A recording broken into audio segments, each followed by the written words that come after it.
انا فرحان قوي قوي قوي بتحفيل الزملكاويه اليومين دولت على قرار الرابطه اللي نزل النهارده.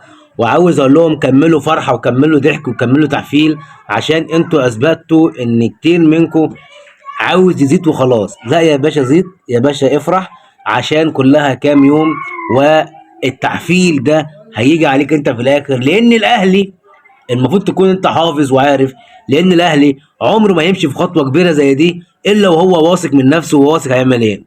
ولو الماتش ما اتعادش، مع ان انا متوقع ان الماتش هيتعاد بنسبه 90%، لو الماتش ما اتعادش الاهلي هينسحب من الدوري، مش من الماتش بس. ولو انسحب من الدوري بنسبه 90% الدوري نفسه هيتلغي، لانك هتلاقي فريق واثنين وثلاثه وخمسه متضامن مع النادي الاهلي. ليه؟ مش علشان اهلي نادي الدوله، عشان النادي الاهلي يدار بمؤسسه حرفيه عارفه بتمشي امتى، وعارفه بتقف امتى، وعارفه تاخد حقها امتى. اوقات كتير كنا بننتقد مجلس كابتن محمود الخطيب انه بيسكت عن حقوق كتير للنادي الاهلي، ولكن وقت الجد ووقت الازمات الحقيقيه بيظهر في عز تعبه، بيرجع عشان يحل المشاكل الموجوده واللي بتحصل دي. النادي الاهلي بعد عمل شكوى للجنه الاولمبيه اللي بيرأسها حد زملكاوي جدا جدا جدا كمان، ولكن من الواضح بنسبه كبيره ان الماتش احتمال كبير يتعاد. ولو ما اتعادش الدوري هيبوظ، الاهلي هينسحب. الاهلي ما بيهزرش، الاهلي مش هيعمل زي الزمالك ينسحب من الماتش الاهلي وخلاص. وافتكروا الكلام ده كويس قوي. انا عاوز اللي يخاف من الاهلاويه يطمن ما يخافش، وعاوز اللي بيحفل من الزملكاويه يخف تحفيل، عشان كل ما هزيد تحفيل كل ما التحفيل عليك هيزيد بعد كام يوم.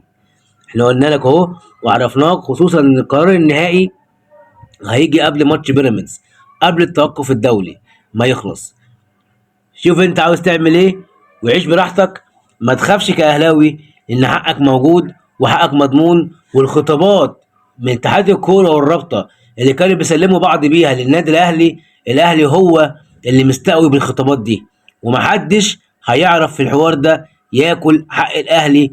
وانا المره دي لان نادرا لما بحب اكد على معلومه او بحب اكد على توقع، ولكن انا متاكد ان قبل اي حاجه ما تحصل الاهلي مش هيتنازع عن حقه. وفي اسوأ الحالات الاهلي هينسحب من الدوري، والدوري مش هيكمل من غير الاهلي. خد مني واسمع، الدوري مش هيكمل من غير الاهلي، ولا هيبقى ليه اهميه للدوري المصري من غير النادي الاهلي. الزمالك في عز ضعفه من فتره لما حب ينسحب من الدوري كله تم حل اتحاد الكوره، فما بالك بالنادي الاهلي وشعبيه النادي الاهلي. خلينا اهو، خلي بالكو، اللي ماسك اتحاد الكوره كابتن هاني ابو ريده، راجل لا يحب الاهلي من اي اتجاه. والرابطه اديكوا شايفين فيها اهو، حتى المسؤول الاهلاوي الوحيد اللي كان فيها كابتن عماد متعب طلع اصلا مش معاهم اصلا. خليك فاكرين الوشوش. وزير الشباب والرياضه الاستاذ اشرف صبحي ده راجل محسوب على نادي الزمالك وزملكاوي.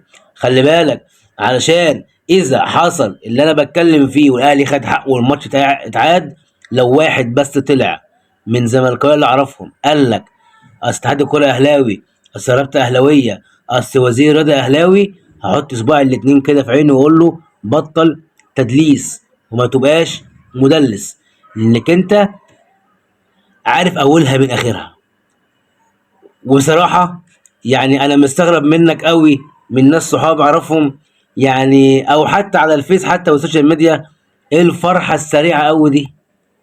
ايه الفرحه السريعه قوي دي؟ ما تعلمتوش الدرس؟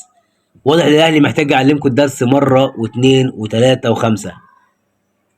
الماتش هيتلعب تاني بنسبه كبيره، ولو ما اتلعبش هيبقى في انسحاب من الدوري، والاهلي انسحب من الدوري، الدوري مش هيكمل. علموا على كلامي وافتكروا كلامي، وكل سنه وانتم طيبين، والسلام عليكم ورحمه الله.